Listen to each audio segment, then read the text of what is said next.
নমস্কার, আমি নীলাঞ্জন দে, partner wishlist capital. গত 10-15 বছরে যে মিউচুয়াল ফান্ডের অ্যাসেট আন্ডার ম্যানেজমেন্ট বেড়ে গেছে, এটা তো খুব পরিষ্কারভাবে আমরা বুঝতে পারছি। এবং নিউজ মিডিয়া ইত্যাদি যারা আমরা ফলো করি, তারা আমরা প্রতিনিয়ত এই নিয়ে কমেন্টও করছি। সম্প্রতি রিজার্ভ ব্যাংকের সূত্রে পাওয়া একটা রিপোর্ট আমাদের হাতে এসছে এবং সেখানে খুব ইন্টারেস্টিং একটা ট্রেন্ড প্রতিফলিত হয়েছে।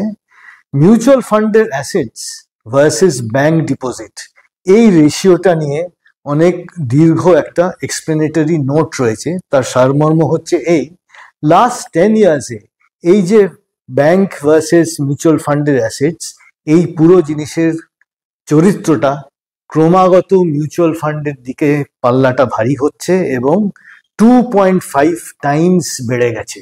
আমরা তো দেখেছি, গত 10-15 বছরের হিস্ট্রি দেখে বুঝতে পারবো কিভাবে আমরা ফাইন্যান্সিয়ালাইজেশন করেছি, কিভাবে আমরা ইনক্লুশনের উপর অনেক রকম নিয়ম নীতি পাল্টে অনেক পজিটিভ এনভায়রনমেন্ট তৈরি করেছি এই দেশে, এবং that is being very much reflected in mutual ফান্ডের অ্যাসেটস আন্ডার ম্যানেজমেন্ট। স্মল ইনভেস্টররা আসছেন এখন, আর আমরা pure nation of সেভার্স, nation of ডিপোজিটার্স নই, আমরা অ্যাক্টিভ ইনভেস্টার্স হয়ে গেছি। এটা আমরা খুব ক্লিয়ারলি বুঝতে পারছি। এবং নতুন নতুন geographies are being added to the mainstream, নতুন মার্কেটস থেকে ছোট ইনভেস্টাররা আসছেন, টেকনোলজি এসছে ইত্যাদি। এই যে পুরো সংক্ষেপে এতগুলো কথা বললাম, এটার কিন্তু একটা বিরাট ব্যাপক একটা ইমপ্লিকেশন আছে এবং তাৎপর্যটা খুব ক্লিয়ার।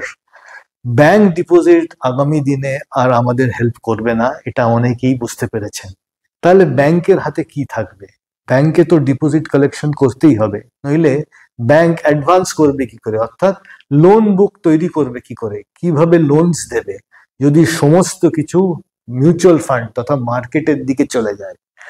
সব কিছু মার্কেটের দিকে চলে যাচ্ছে, ব্যাংকের কাছে আসছে না, তার মানে ব্যাংকে নতুনতর উপায় বার করতে হবে যাতে অ্যাডভান্সেস দিতে পারে ডিপোজিটের ভিত্তিতে। অর্থাৎ লো কস্ট ডিপোজিট যদি ব্যাংক আজকাল আর না পায়, আগামী দিনে হায়ার কস্ট ডিপোজিটে যেতে হবে।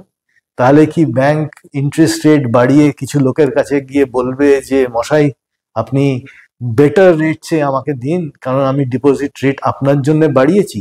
এটা আমরা জানি স্থান বিশেষে পরিস্থিতি বুঝে অলরেডি হচ্ছে।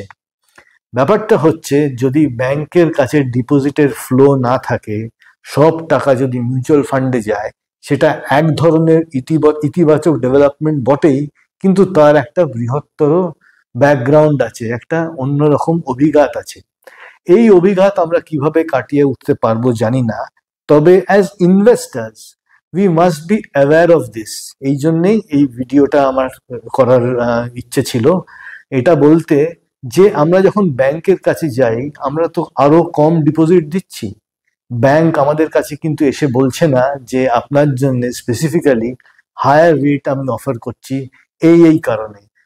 এরকম বলছে হয়তো ব্যাংক যে আপনি আপনার ডিপোজিটে যে টাকাটা রাখতে পারতেন, সেটা এমনি জায়গায় না রেখে একটু হায়ার জায়গায় যান, একটু fixed deposit, value added fixed deposit নিন, কি অন্য প্রোডাক্ট সঙ্গে নিন। সেগুলো ব্যাংক করেই থাকে। ব্যাংক আজকালকার দিনে mast sale value added investment products, সেটাতে কোনো রকম আপত্তি নেই। কিন্তু কোর ডিপোজিট বেস যদি শ্রিঙ্ক করে যায়, এবং সেটা হয়তো অলরেডি আরম্ভ হয়েছে খুব ভালো রকম ভাবে, তখন কিন্তু একটা ব্যাংকিং ইন্ডাস্ট্রির জন্য একটা প্রশ্ন চলে আসবে। As ordinary investors, how do we see this? এইটাই আজকের প্রশ্ন। আপনাদের আমি এনকারেজ করছি এটা নিয়ে একটু ভাবতে, বা এটা নিয়ে যদি কিছু কমেন্ট থাকে শেয়ার করতে পারেন।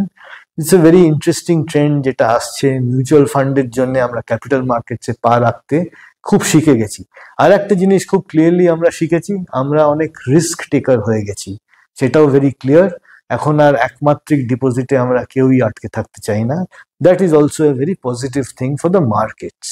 But then again the core question remains, কি হবে ডিপোজিট বেসের? ভাবুন একটু এটা নিয়ে। ধন্যবাদ, নমস্কার।